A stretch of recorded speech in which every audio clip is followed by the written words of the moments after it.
Yes.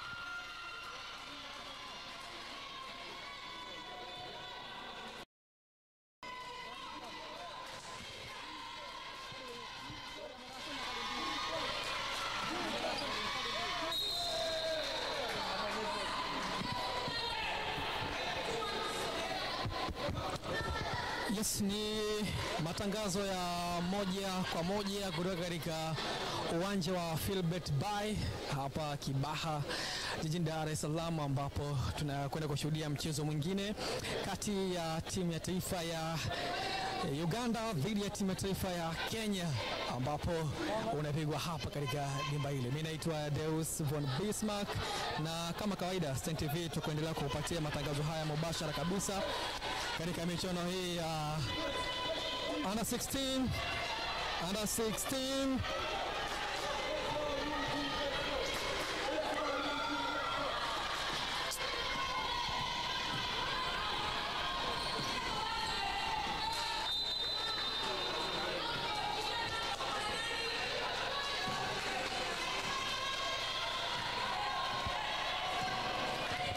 Yes. Uganda wanaongoza wakiwa na pointi 2 mara baada ya mchezo kuanza dhidi ya timu ya taifa ya Kenya kwa upande wa wanawake.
goes with a floater and makes it count. 12-9, Uganda in the lead.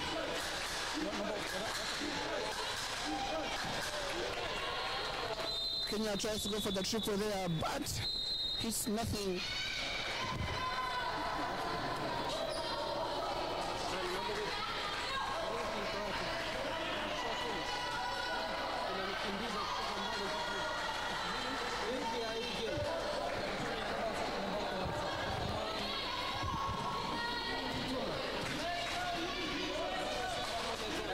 Slammy once again.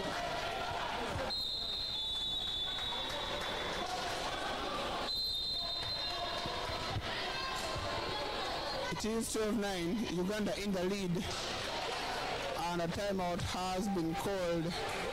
Uganda so far doing so well.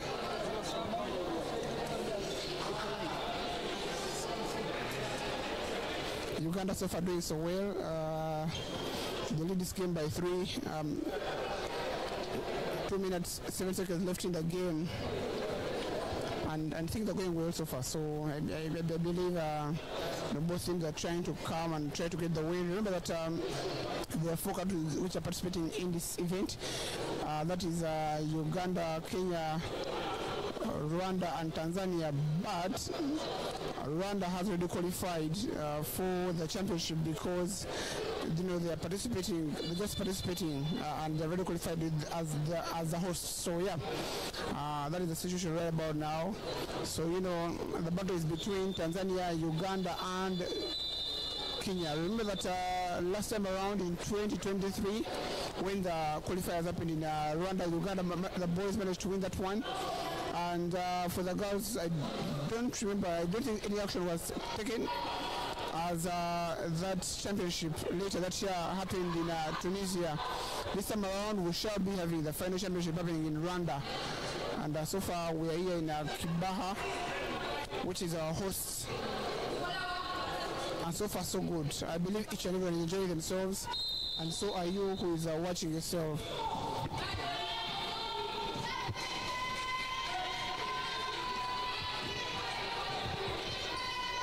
Kenya with the ball, they lose it. Carries with a steal, and Uganda is on the attack. Shalifa Brandina there. Uganda tries to swing the ball from left to right.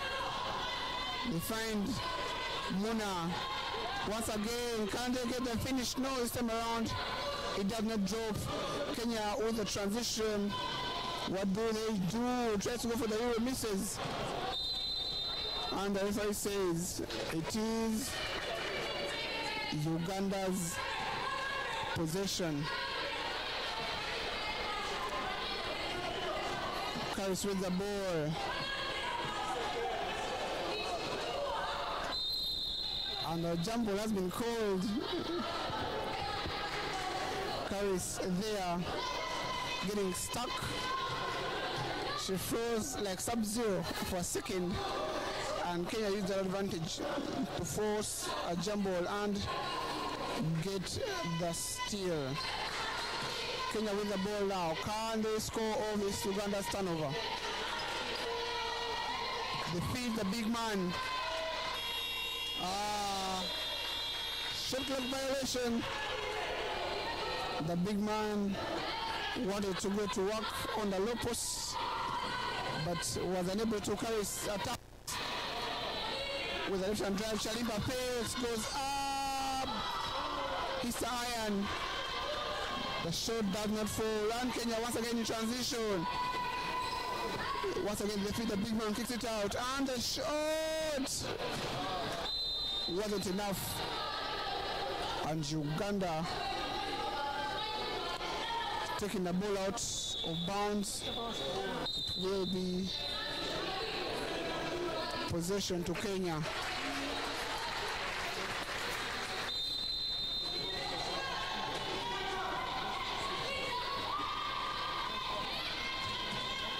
Kenya here with the ball. Shot 6 attacks, kicks it. Beautiful passes by Kenya, but they cannot find the basket. They cannot find the basket.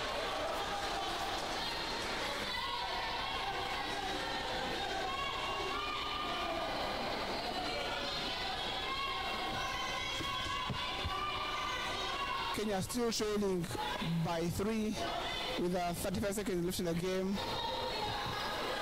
Do they get closer in this one, or can Uganda take an advantage and increase on their lead? The inbound, quick inbound, the shot does not go. Muna with the ball, tries to drive, loses it, and Kenya once again. They have the ball, the big man stripped by Bradina. Uganda now had a chance, try to go for the transition, not there. Another turnover by Uganda, and Kenya once again in transition. Fake! The whistle there by the referee, and Kenya have a chance on the free throw line with 3 seconds to go.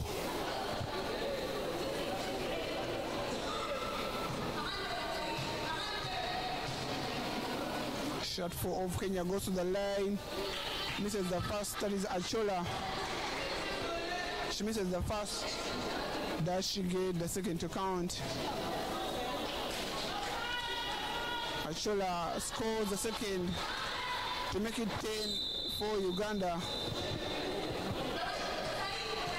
Substitution by Team Uganda with 3 seconds in the quarter. 3 seconds left in the quarter. Can they figure something out? With a few seconds to go, Karis Namirembe takes too much on the ball, and the referee says the quarter is down. Uganda in the lead 12 and Kenya with 10.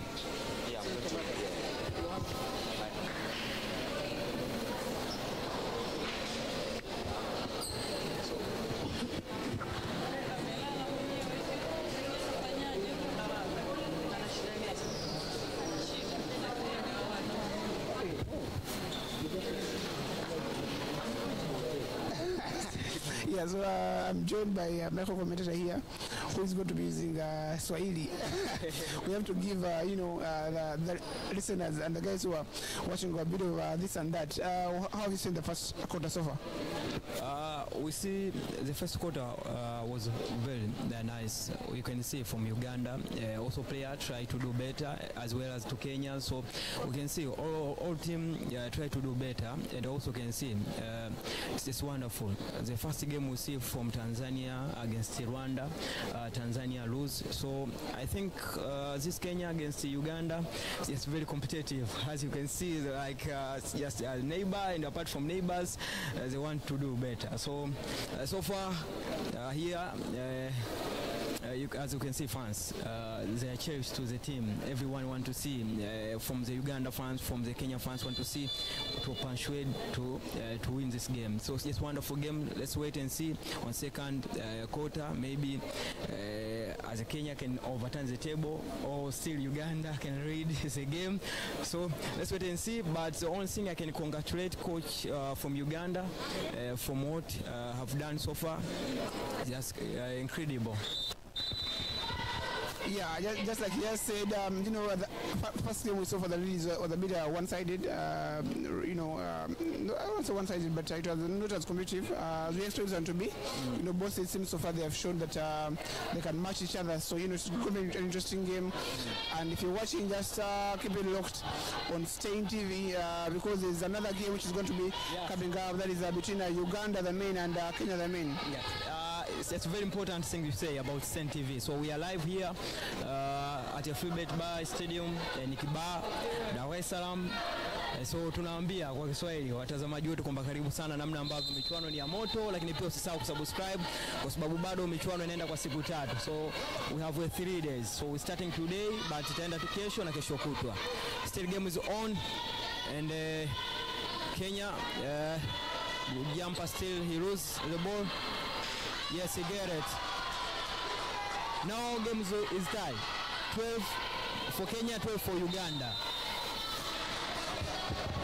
Yeah, really the problem for Uganda as of now, they have made so many in the first quarter alone, even just to start the game here, turnover, and then another turnover in the next possession. So things are looking very well for them in that aspect of the game. And Kenya takes the lead. And they punished Uganda once again for a turnover. This game is going to be really an interesting one. You know, Uganda, they like to use the trap defense here, but it seems like Kenya is also trying to employ that. Who comes out on top when trying to use that on Muna, goes up for the drive, can't finish, no, doesn't get to drop. And some substitutions. Yes, a time has been called by Team Uganda. Yeah, what do you think is the problem? Team Uganda is turning over the ball a lot. After the first quarter, we see Kenya starting with force, with good abilities, and they try to get a basket, and then he got. Now he leads the game 14 against 12 from Uganda. So maybe mchezo umekuwa ni wa kuvutia. Inawezekana kwamba moja kwa moja kile ambacho wamekifanya Kenya na hiki ambacho kinaakisi ni kile ambacho umeona moja kwa moja mapungufu ambayo wamefanya katika first quarter, wamefanya marekebisho. Na ndio kwanza second quarter imeanza, sikibaki dakika 9 so far. Remain 9 minutes.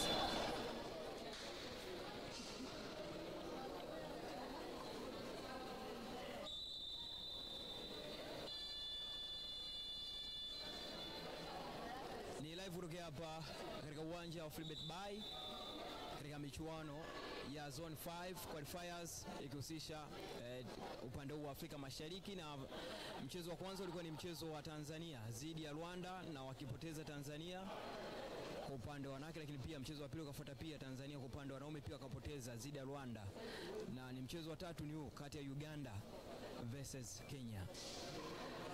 Kenya leads the game katika second quarter 14 zidi ya 12.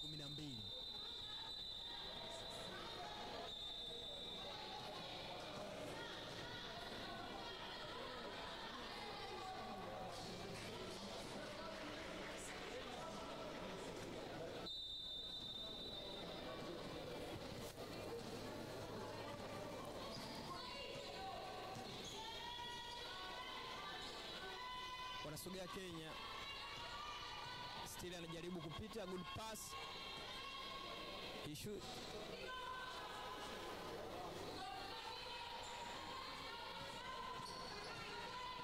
Bado Uganda wanasogea. Rebound wanachukua Kenya, good pass.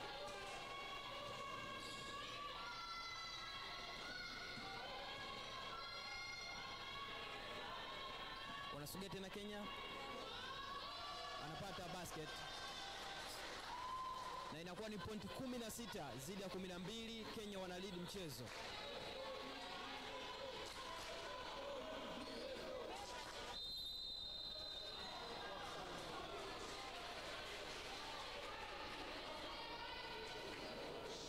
Uganda wana commit foul. Na referee anasema amepush.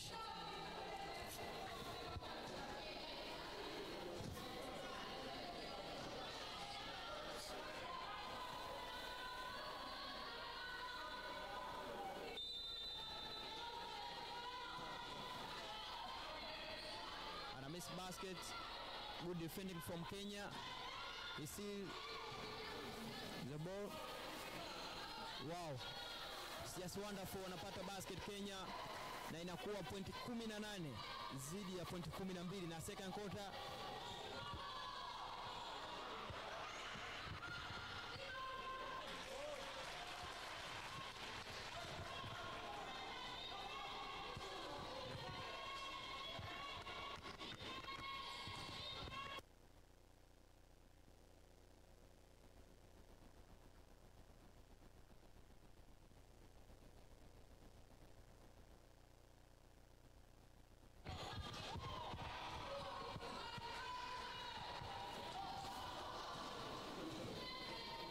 Ni wanaseize the ball Kenya, wanasogea.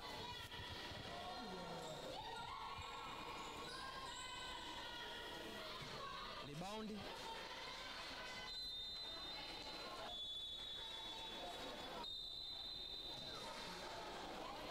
Substitution for Kenya. inakwenda nje, jezi nambari 12.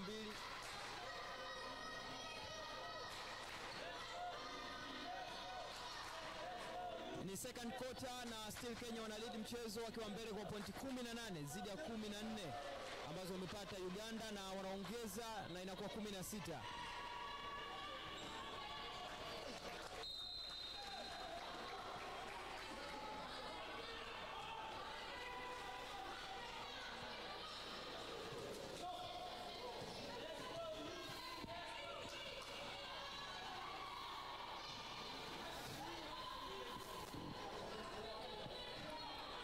Uganda wako na mpira. Good pass. Uganda again. Nice. He missed.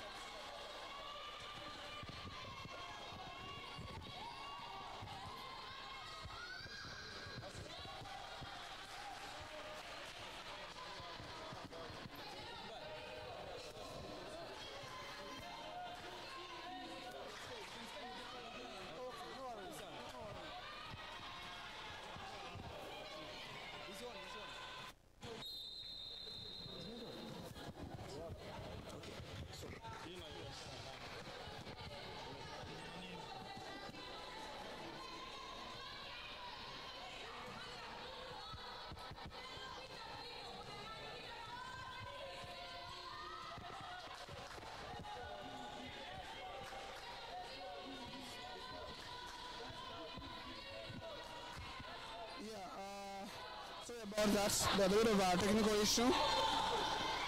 But we are back with a sound. Sorry about that.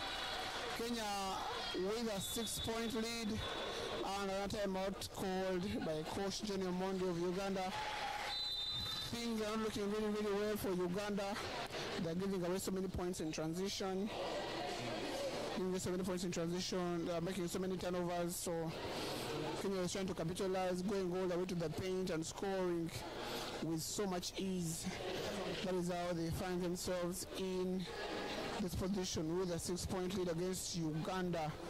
Can they be able to keep it up? All those are questions that shall be answered in this game.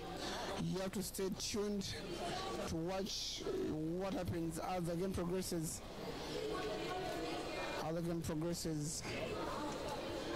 It is a very tight game here. Very tight one, 6-point lead by Kenya. But remember that most of their points have been coming from turnovers made by Uganda. Uganda has struggled even when they had the lead in the first quarter. They had a problem with turnovers, and Kenya has started to capitalize more so in the second half. Uganda needs to find a solution very, very, very, very fast, because right about now Kenya seems to have found their rhythm, they have found their groove, and if Uganda can keep giving them points, then that is a big, big problem for them. But Uganda is with the ball. Stand around, Chomhendo, Hafsa inbounds. Uganda still has the ball. Chomhendo with the ball. Tries to go. Kenya trying to, pick up the Ugandan guards from the full court. And they force another turnover. Kenya with the ball and a foul call on Chomhendo Hafsa. As I said, big plays by Uganda.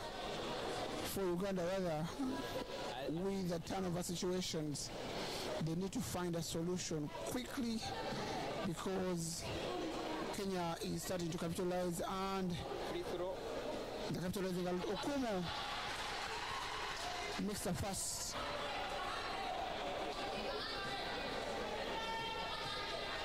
Onamu Chelsea makes the second also to take the lead to 8 points, and Brandina Shalimpa with the ball. Uganda with the drive here, no. Back to Karis. Tries to go for the pick and roll, nothing. Karis stuck a bit, and he's helped out by Brandina. And Uganda, can they make it count? No. The floater. She pulled it on it. She pulled it on it. Musuga Shivan never applied enough force. And Kenya once again, the big man on the low post. Makes it count. It is a 10-point game with Kenya in the lead.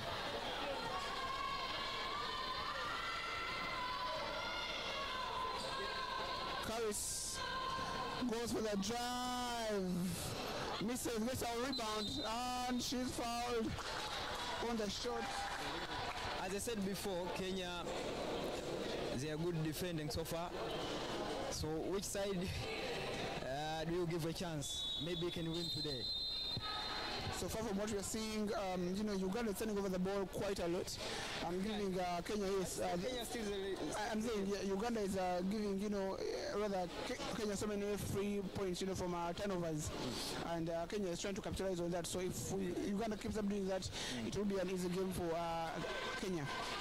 Do you think after this quarter ended, for the second quarter, maybe for the third quarter, Uganda can do better than this? Of course, the first thing they have to do is try to just reduce on the turnovers. It is the biggest problem they have right about now. If you can be able to reduce on those turnovers, anything can happen in this game. I still think even if it's a 10-point game, it's still an open game. And Uganda forcing a turnover of their own. Hamza Chome on the drive. Another turnover. She wasn't able to control the ball, and boom, turnover for Uganda. So in which area do you think Kenya were better than Uganda so far? It has been mainly down to the defense. Uganda, I really don't think Kenya has done so much really in terms of trying to open them up now. But every time Uganda has been getting the ball and they try to advance, Kenya has been able to stop them defensively. And then when they get that possession, they go and try to score quite as fast as they can. And also, what I see here, the hate of the player Kenyans. They are favorable so far. They take ball as a rebounding, but Uganda's, you can see like too slow to take rebounding. Yeah, there's that. But one thing you have to try to, we see that the big man for Kenya shot 15 and 23. They've been doing a lot for Kenya, even shot 22, quite big compared to Uganda. So, Team Uganda has to find a way of pushing them out so that they can be able to, get those rebounds quite easily. Still Kenya leads the game 28 points against 16. And the second quarter, 3 minutes remain.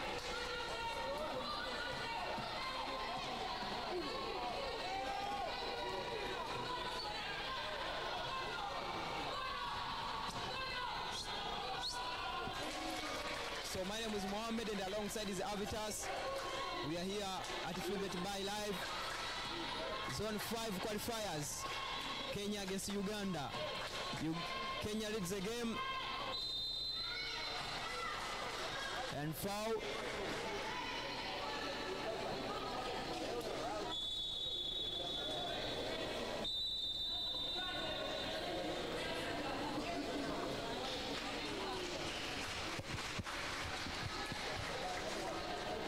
Shot 6 for Uganda, checks back in the game.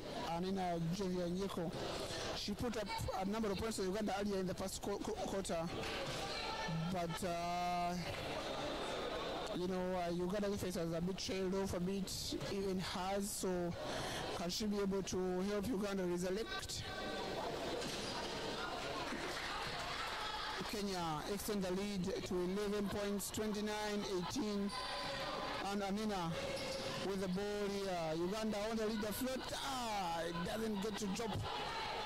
Kenya with the rebound, and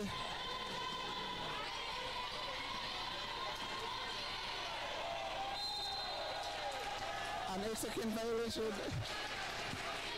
An 8-second violation there. Uganda have the position. Anina with the ball.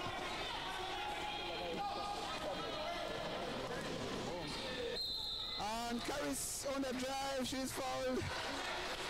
It will be shooting 2 for Uganda. Karis has a chance to make it a 9-point game. You know, the whole of the second quarter, it has been Kenya and the turnovers by Uganda. Can they get some positive stuff to go their way? Karis on the line, gets the first to drop.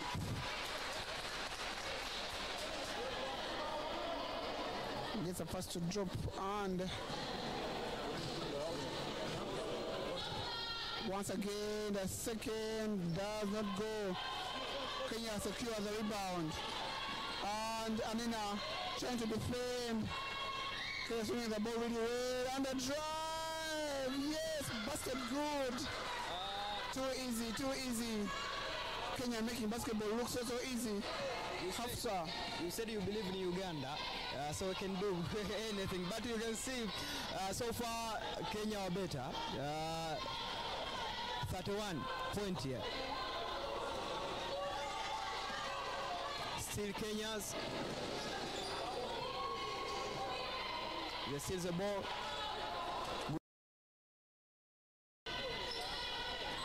Nice from Uganda, steals the ball.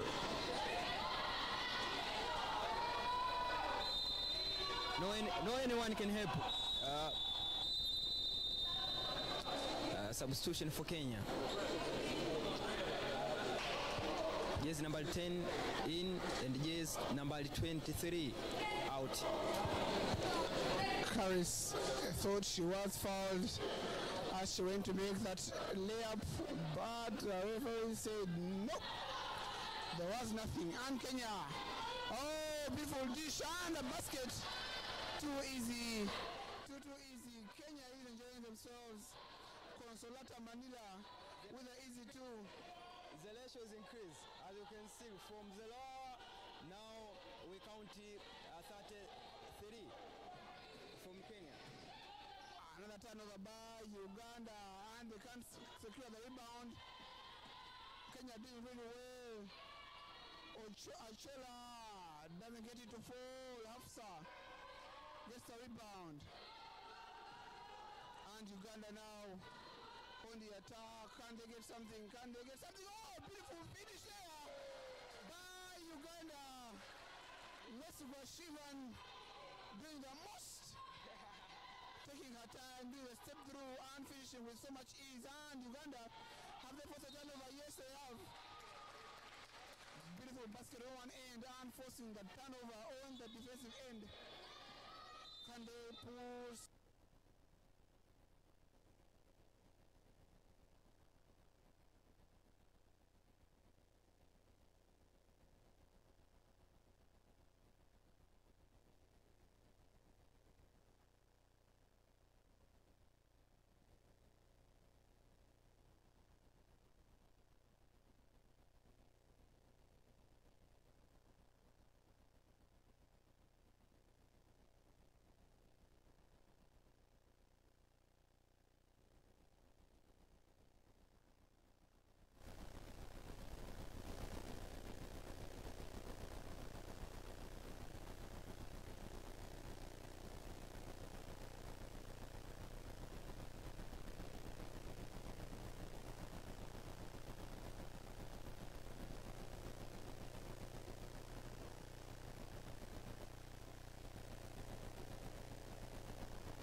someone say, let's man, let's the second man who.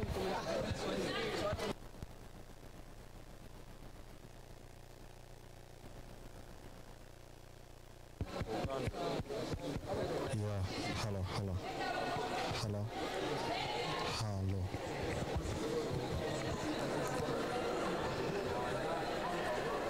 Ni matangazo ya moja kwa moja kutokea hapa Kibaha kwenye ukumbi wa Filbert Bayi,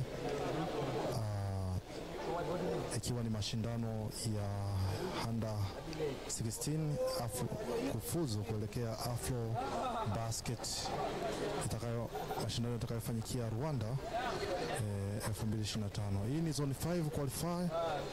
Kwa hiyo wanatafuta hapa washindi watakaoenda kushiriki huko Rwanda. Endelea kuwa na Assistant TV ikiwa ni half time.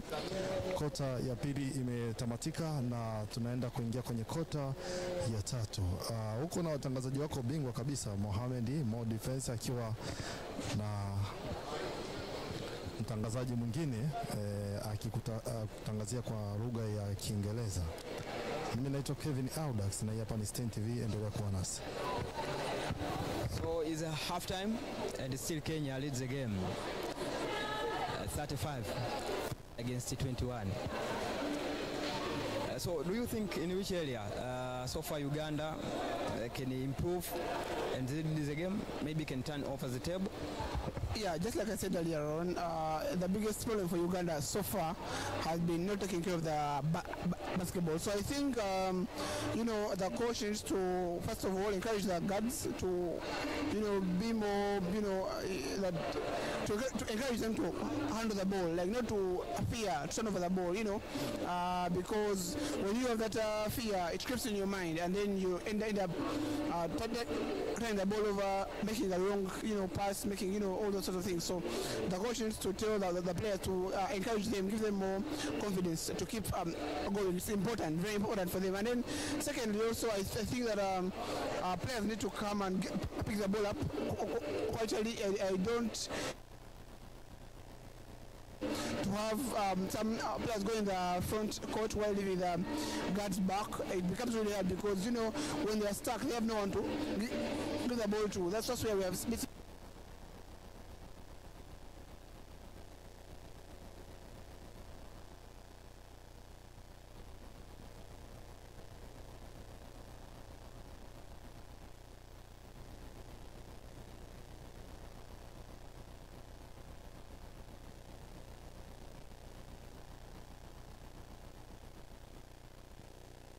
Offense.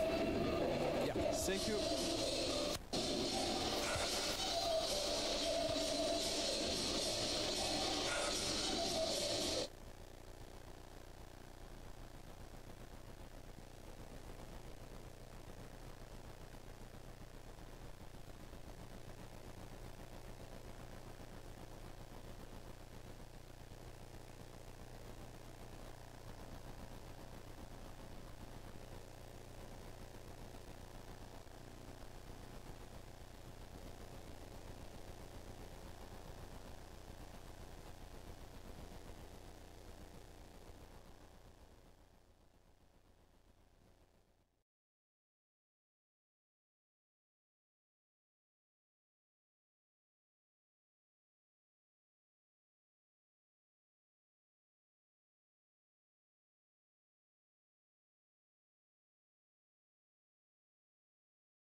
Hello. Yes.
Yes.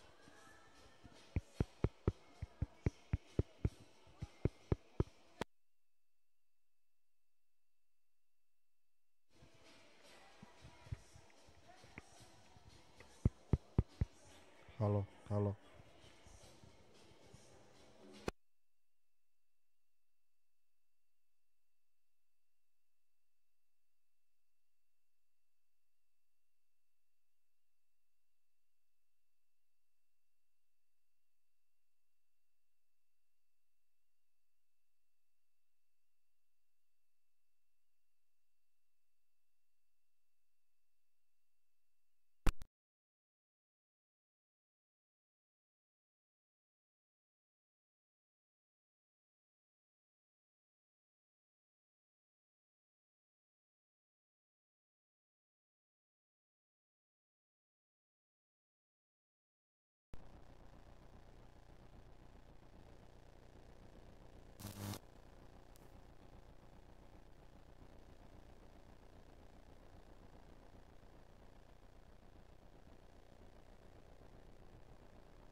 Mtazamaji wa Stein TV, tunarejea tena kumalizia ngwe iliyosalia ya kota mbili, ikiwa zimetamatika kota mbili za mwanzo, na matokeo kama yalivyo kwenye scoreboard yetu kama unavyoyaona.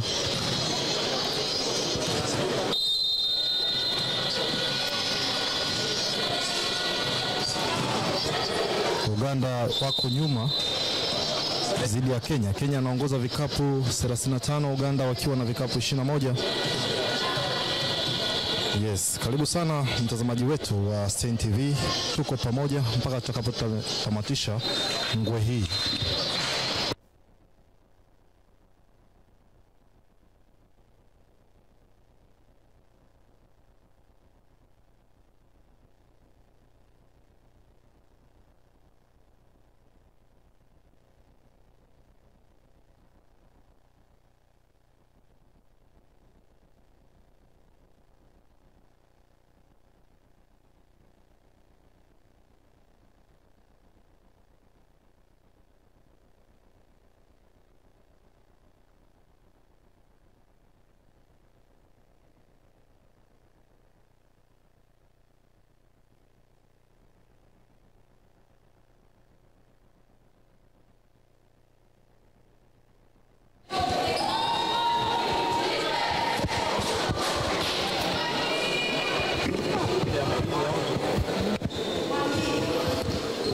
We are back for the second half of this game.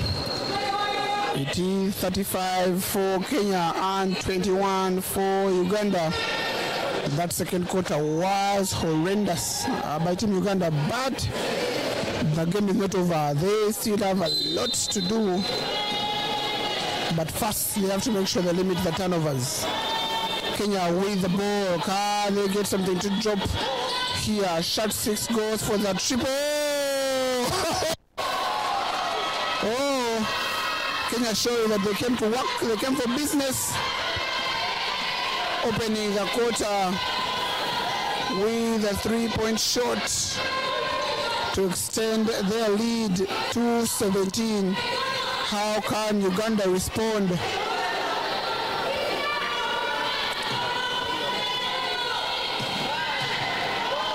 Shivan goes for the drive, misses. But she's able to force a steal and goes for the 3.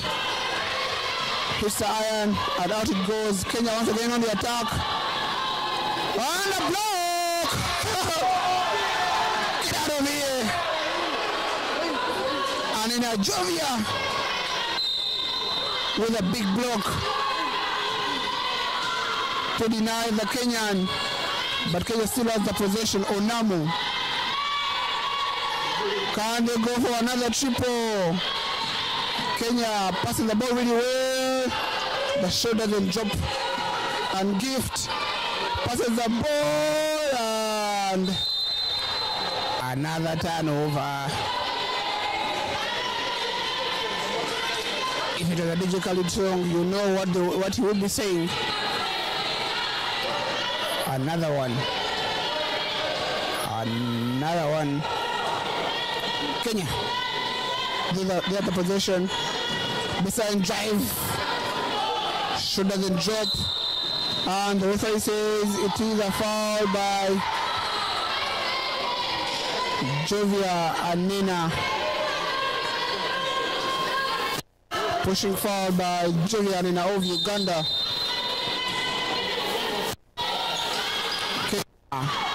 Once again on the attack, they are really patient. Karis with a steal, a well-timed steal, and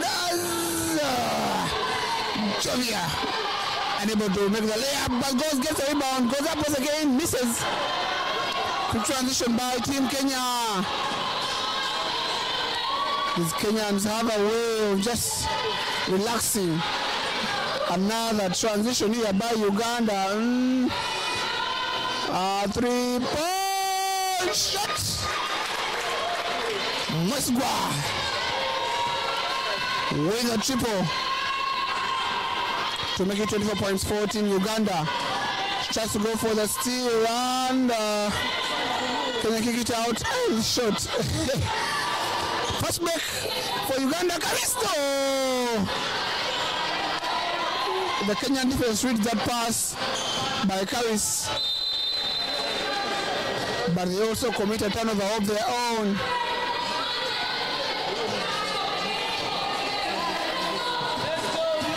Jovia brings down the ball. Can she go all the way? No. Finds Mesugwa, the dribble handoff here. What do they do? Screen has been set and a well-read pass here by Kenya, and the layup is good. Uganda really have to find a solution for all these turnovers. They have cost them a lot, and behind the back there by Karis, and Mesugwa finds Karis. Mr. Iron and a gift. No, once again another miss by Uganda. You can see the frustration there from the player. Shot 15. And in a gifty, not very pleased with herself. Another baseline drive. Oh, they miss. Mesugwa carries ahead of one, a block. Not in my house. The finish.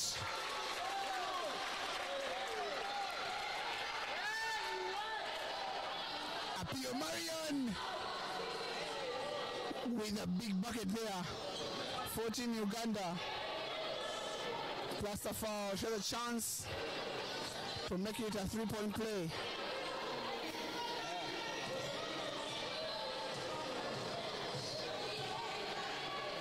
Apio takes a time, misses. Uganda unable to secure the defensive rebound. And Kenya try to go with a spin there. And these guys really can't move the ball, and they're patient.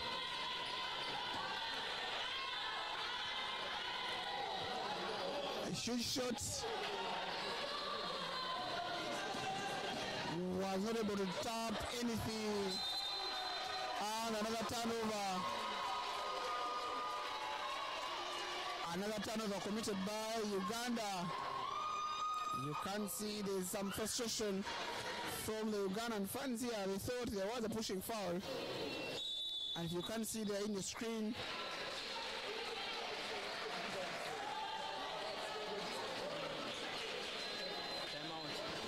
a timeout has been called.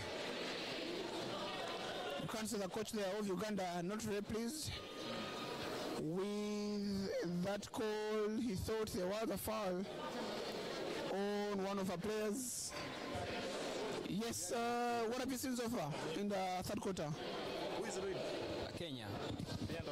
Yes, 40 points against 26. So far, from the third quarter, still Kenya lead, as I said before. But you said you believe we see Uganda, and not mistake. Still, I see Uganda try to push from what they did from the second quarter, but still Kenya was so better, as you can see, as offensive and defensive, and now they lead the game with 40 points against 26. So maybe from this third quarter before ended to enter to the fourth quarter, maybe coach can try to put some technique and idea on how their player can do.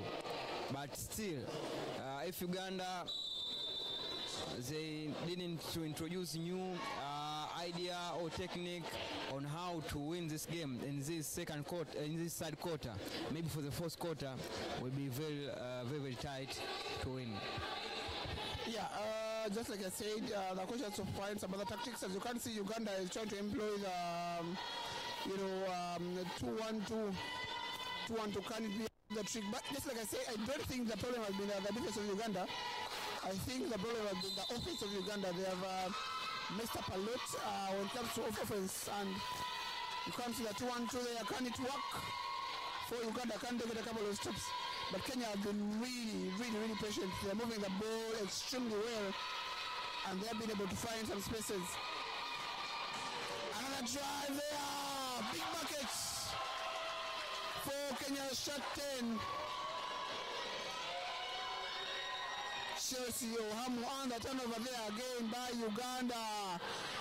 This time around, they are unable to be punished. Caris, they go for the shot. All air and another. Oh! It is a travel violation there by Ohamu, who just scored a big bucket there for Uganda a few moments earlier.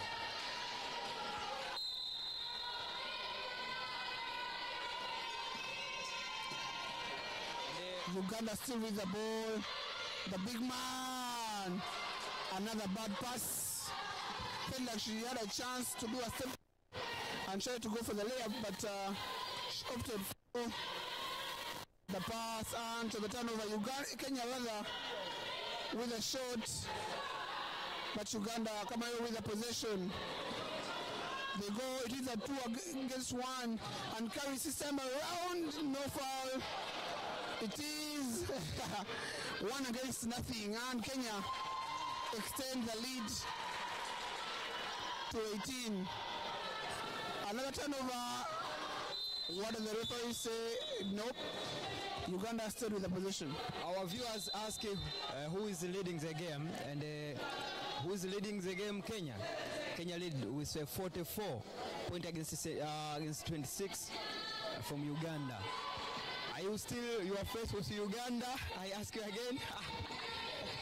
Do you believe in Uganda? This is game. I am a Ugandan. Well, I believe in Uganda. And can Uganda score this one? Yes, sir. Good basket there by Apio Marion.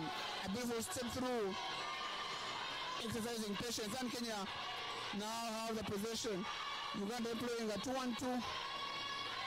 But the movement of the ball by Kenya gets them another easy bucket there. Rihanna Masi makes no mistake. Kenya has been so efficient. Every time they go to the basket, they try to find the easy basket, and it has worked for them time and time again. Uganda. Apio. Nothing. Kenya. They lead by 18. And another big bucket. Oh my goodness. We cannot believe what's happening here. It is a 20-point game. But Angel Adiambo there with a beautiful finish. Beautiful finish. To make it a 20-point game. Can Uganda come out of this hole? This is a question. Can Uganda come out of this hole? Do you think they can? Anything can happen. It's just a sports. It's just a game. But if you want to win, you need to have a proper strategy on how you can win. If Uganda can change the technique, maybe it will be so hard to win. Also, Kenya reads the game. So as you can see, Kenya was so very better in defending. Uganda commit foul. Only 3 minutes remain in this third quarter. Kenya leads the game with 48 points against 28 from Uganda. Team foul 2 from Uganda and 1 from Kenya.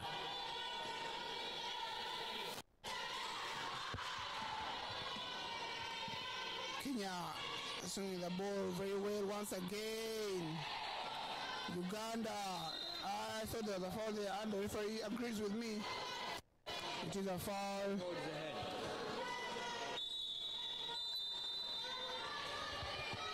This is a huge deficit. For those who ask, this is the Zone 5 qualifiers here in Tanzania. And the game is between Kenya and Uganda. Right from Filbert Bayi Stadium in Kibaha. Coastal region here in Tanzania. 51 point against 28 from Uganda. 2 minutes remain.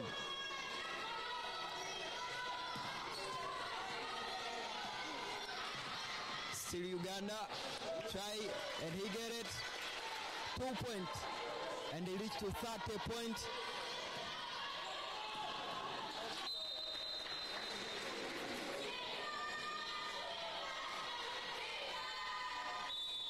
The ratio of point is just 21.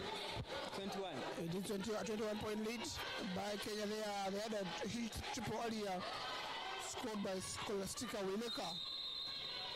But Uganda also got themselves some buckets after moving the ball really well. Uganda really have to try as much as they can to force turnovers, and they have to make sure they can get some easy buckets for themselves, because that is how Kenya was able to develop this big deficit. And if Uganda to come back in this game, which I still think they can, but with where they are playing, to be very hard. Who's far? Another miss to get the first rebound, but another turnover there. Kenya, no mistake. Wow. These guys can't seem to miss anything. Kenya is not missing anything from the two carries stripped. And Kenya come away again. Can they are done? They go through. This time around does not go. Oh, another turnover. Oh my goodness. This is getting out of hand.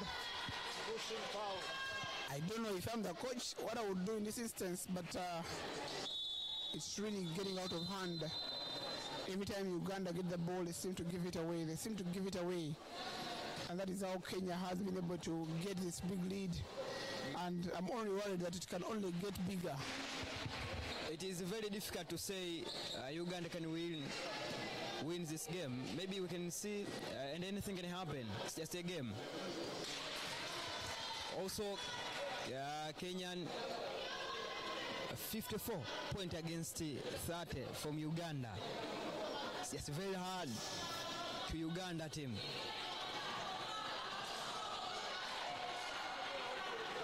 Also Kenya.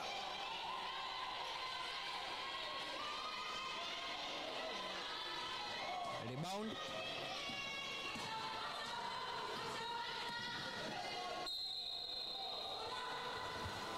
Okay, foul. Foul called against Kenya. You gotta need something positive, just something positive to put together a small string of points here and there, and maybe they can be able to not even just come back in the game, but try to close the gap a bit. Hafsa, can they get a shot to drop? Nothing. And Kenya, Chalimpa tries to stop this Kenyan attack.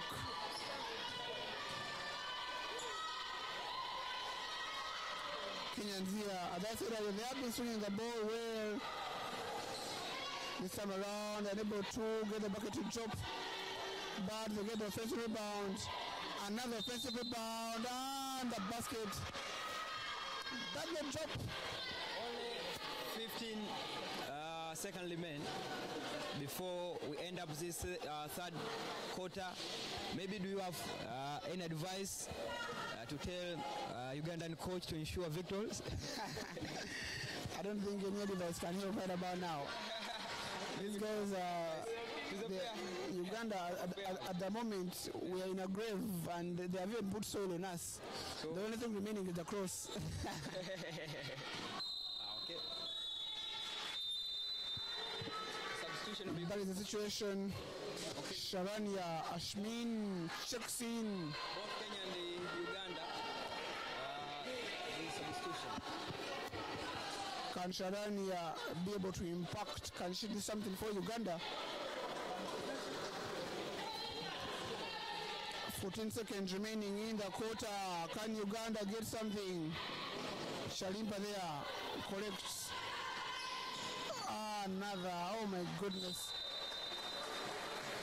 There was lack of communication there between Hafsa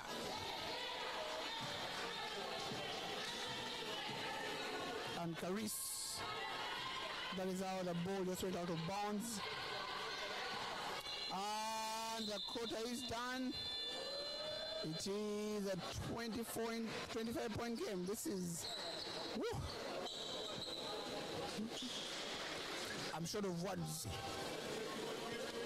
Kenya with 55 and 30 for Team Uganda. I would like to actually find out how many, of those 55 points for Kenya have been from turnovers. I believe, probably like 40% of them, or maybe rather 40 of the 55 have been points from turnovers. That's what I would like to think, because of how much Uganda has decided to gift the Kenyans. I don't know, what are your thoughts so far in the game? It's just a wonderful game. Still Kenya has shown up good performance so far. From Uganda, maybe from the last quarter, fourth quarter, coach can change some idea, technique, or players. Maybe we can see anything can happen. But so far, Kenya was so good, so talented in skills, as you said here. Some mistakes are done by Uganda, gifted to Kenyans, and you see here 55 points against 30. It's a huge ratio of points. If Uganda can make any changes, maybe it will be so tight or difficult to win this game. Just live from Filbert Bayi Stadium, and the game is on. Kenya versus Uganda.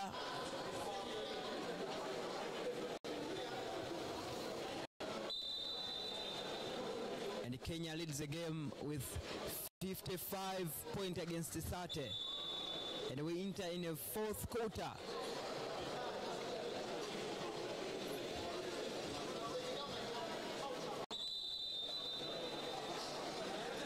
We are live, Stand TV here.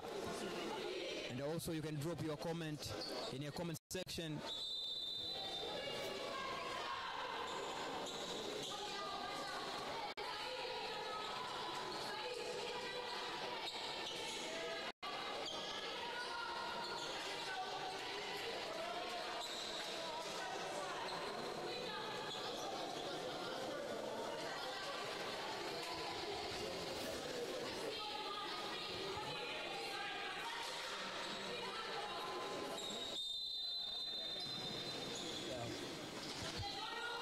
Still Uganda, they have a ball.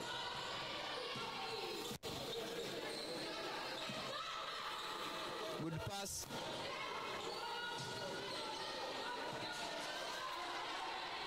Kenya sees the ball. Nice. Good skills. He shoot. Rebound. Foul. 2 free throw to Kenya.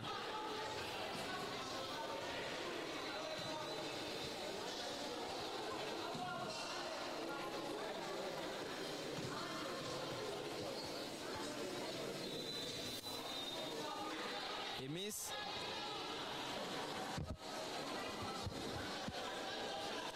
First free throw attempt missed.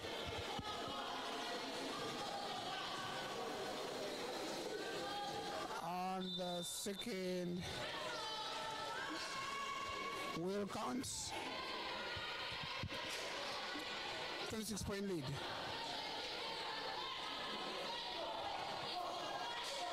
Kenya in the lead here. Ashmin Sharanya goes, makes it count. Her first point of the game. Ashmin makes an instant impact. The big man going to work. And the car, the poster stop. Nope. A triple there by Kenya.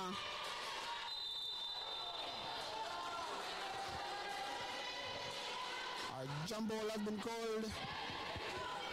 It will remain Tanzania possession.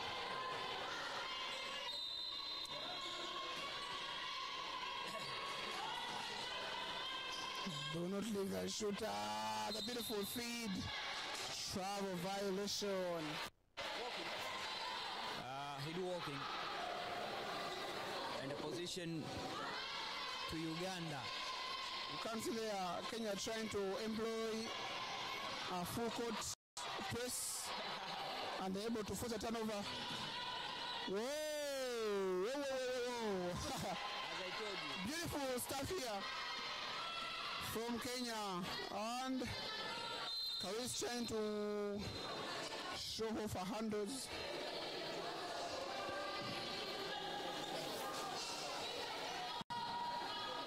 But she was fouled in the process. Brandina.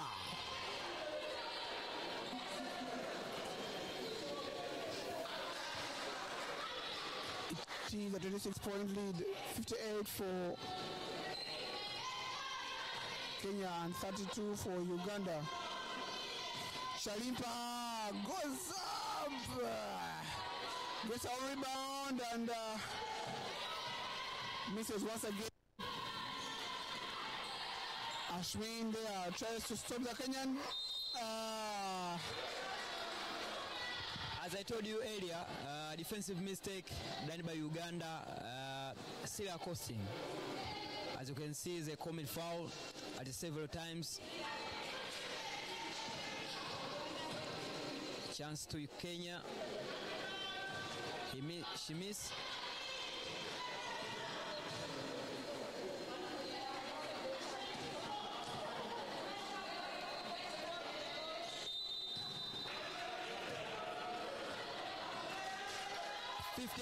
.8 against 32 from Uganda, and the last quarter, only 8 minutes remaining.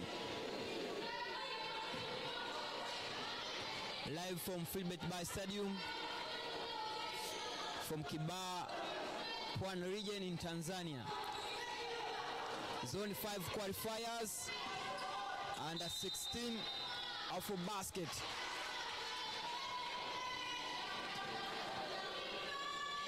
Position to Kenya.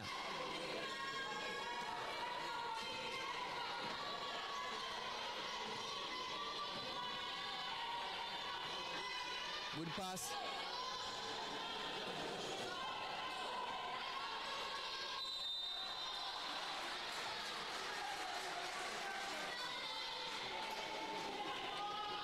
Uganda still commit foul.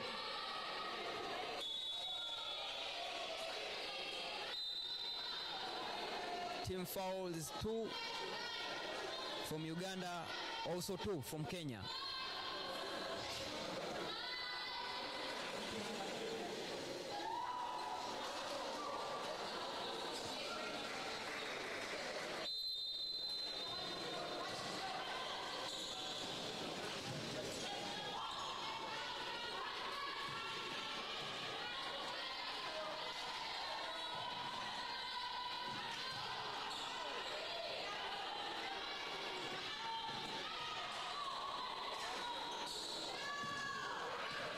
Wow.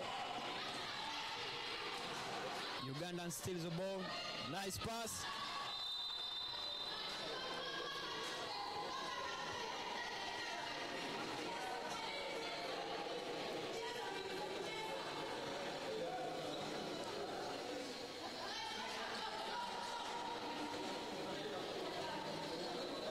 Kenyan coach say, let's play the basket, let's enjoy.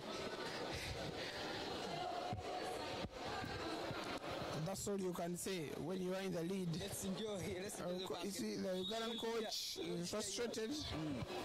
You can't do much right about now. You know the game is gone, and you're trying to make sure that the girls can just play and gain a bit of a confidence so that they don't lose by a big margin, because if it's a big margin, She thinks the game is over. no, the game is over. But for the girls, if you lose by, let me say, 40, it demoralizes you. So you need to win by a much smaller margin, try to, maybe 10 or less than 10 around there. So, it gives you that confidence going into the next game. Despite the loss, you go into the next game when you're a bit confident. But as of now, they need to do so much more to be able to try to stop the Kenyans, because Kenyans become a problem. And it seems like Uganda has no solution so far. Yeah.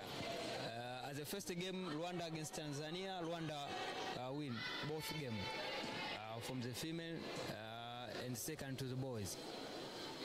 Maybe we can say the second team that is a very threat is Kenya. So far, yes, you could say that, but just like, Tanzania and Uganda. One thing I must say is last year at the U18 we saw something else. Of course, these are different competitions, but we saw something else, and Uganda emerged the champions. In that one, and they were convincing. They won almost all games convincingly, minus the final game against Rwanda. That's for the boys. And then if I take you back to 2023, when we had these same qualifiers in Rwanda, Uganda once again the boys won, and it's the same coaching staff. So of course the personnel changes, but I believe that the coaches will find a solution and figure things out and try to get something working for them. And Barina Shalimpa, ball coast to coast, but she misses. Can Uganda get a stop? They are unable to. Travel violation there on the Kenyans. Uganda with the possession.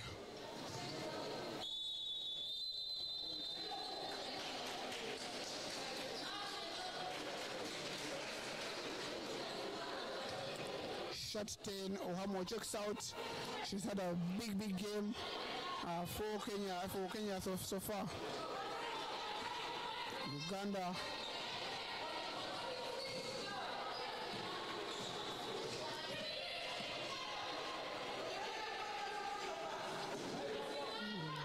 here on the attack.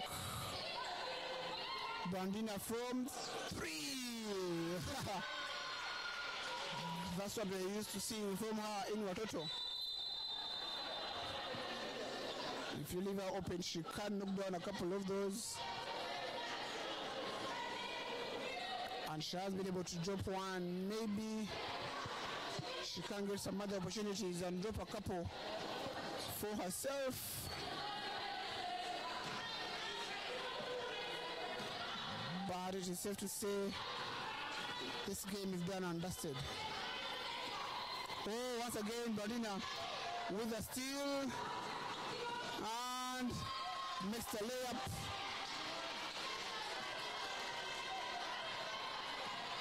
She makes the layup. Coast to coast for Kenya, they miss.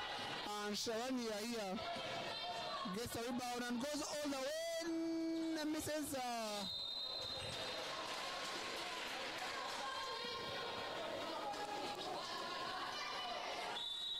She went tumbling to the ground. Okay.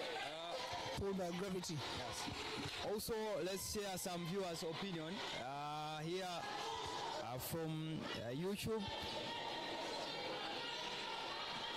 Patrick Ojirot say Kenyan ladies are playing beautiful to basket. Mercy Muriuki say congratulations, my pupils. Sky is not the limit.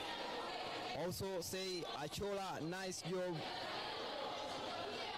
Princess Fona say Achola Quinta. Achola has become a problem for Uganda. She has become a problem, a big one. Uganda here, you can't see they're going for the zone. And another stop.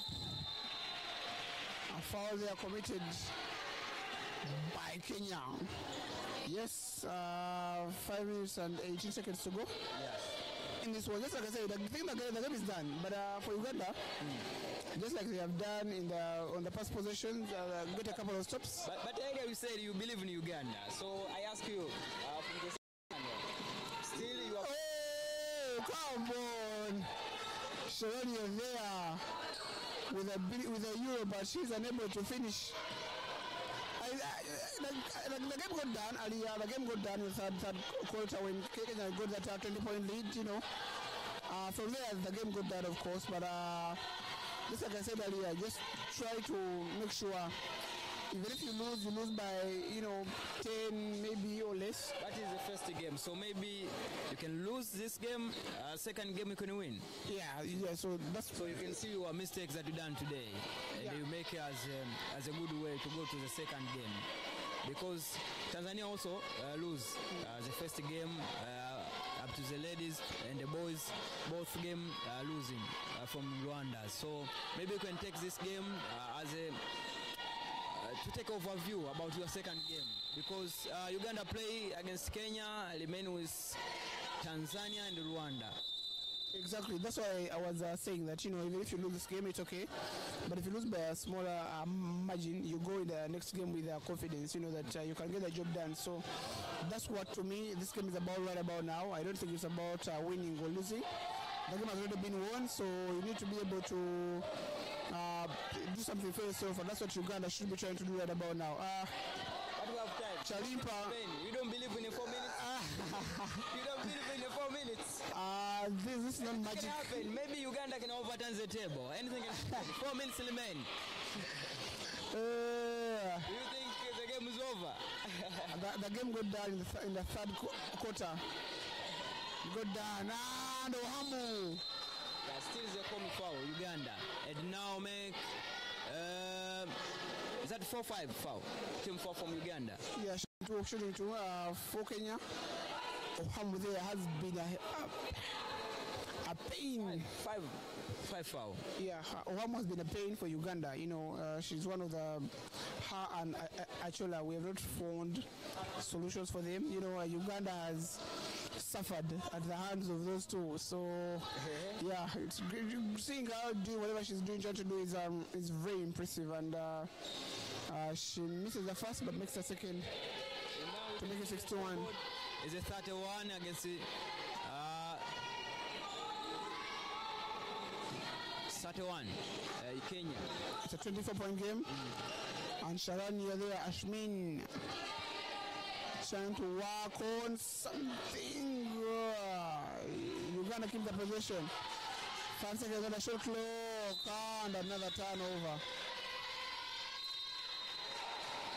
Uganda trying to empty the bench. I think everyone has gotten a touch except one of the players. Kanyana checks in also. Okay, also we have a comment from our viewers. Patrick Ojirot send my regard to Avito. And second is the Fumbula twins say Team Kenya doing great. Do you agree with him? Team Kenya say Team Kenya doing great. Yeah, Kenya have been doing really great so far in the game, and 3 for Uganda, nothing. Kenya there gets a rebound and the shot all air. The girl wanted to break our shot clock. Yeah, and the good thing that I like from this game, Kenya Ugandas, apart from neighbors, still just like everyone want to show what you have, and as you see here, Kenya were good from the first quarter up to the last quarter. Only 2 minutes remain.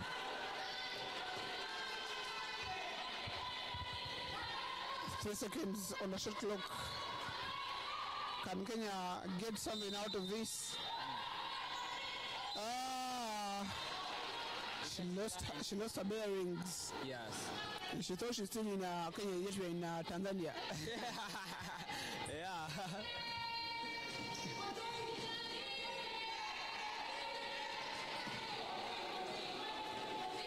So here in Tanzania, as a host of this tournament, so we lose our 2 games.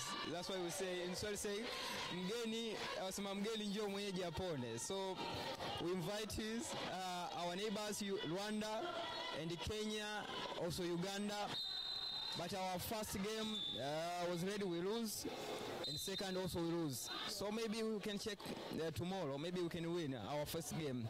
Maybe we say inshallah we can win. In Uganda, if you lose, people try to detach themselves from you. So but it's important. It's important. Uganda has been competing at all these over all the past years. Almost every youth championship they've been competing. So if Uganda does not qualify back home, the guys should be very disappointed. So that's why they're trying to fight to the nail to make sure that something can get working for them. Another shot, they miss.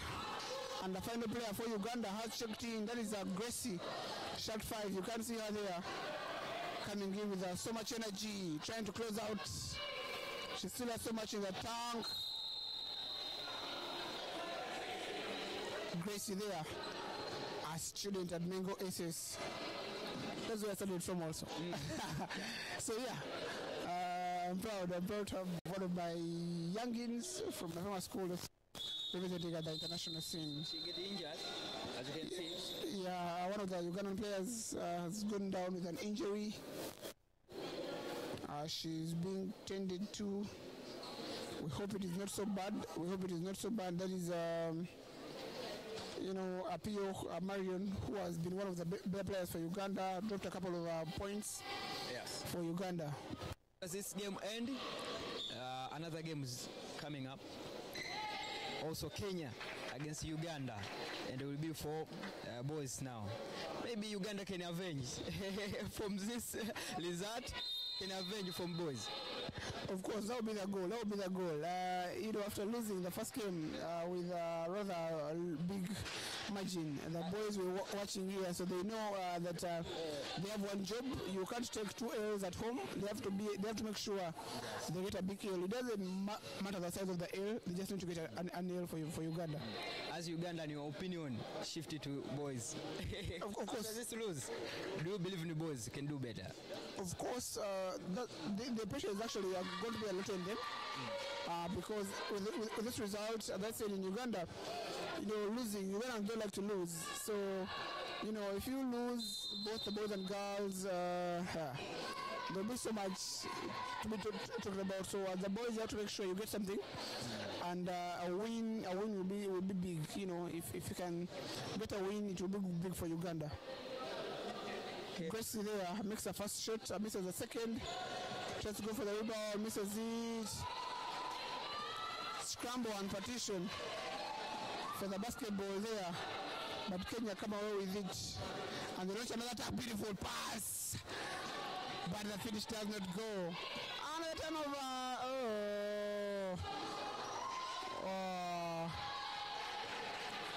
And you can see here from the far Kenyan team entering the stadium.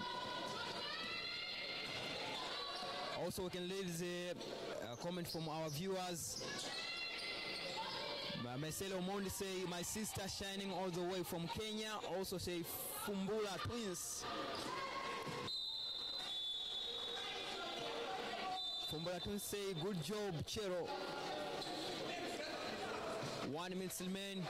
Still Kenya leads the game. 63 points against 40 from Uganda.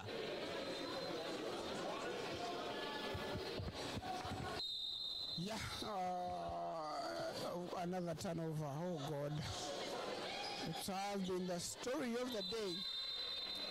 Turnover after turnover after turnover after turnover. Team Uganda, they really need to go back and see how they can fix this, because it has cost Uganda a lot. And but I say this game got lost there in the second quarter rather, when Uganda made so many turnovers and Kenya capitalized on most of them. That's where the game just got over.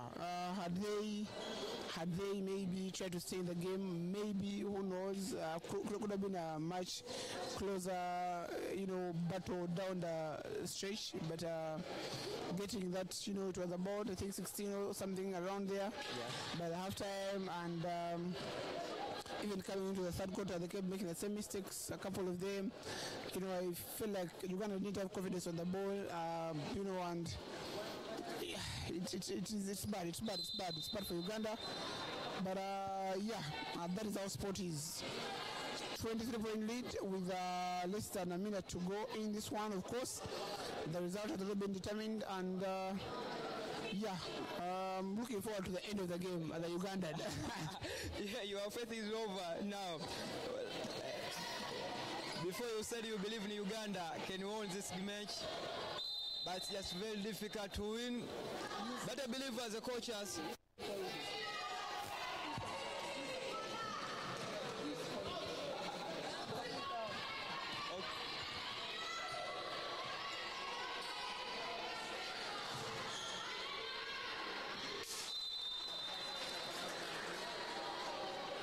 At 60 seconds remain, still Kenya leads the game. In the fourth quarter,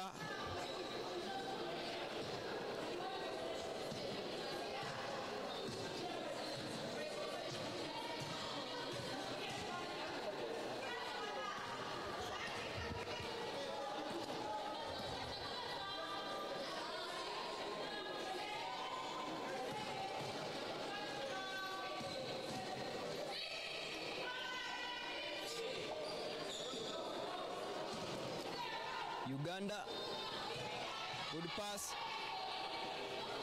rebound,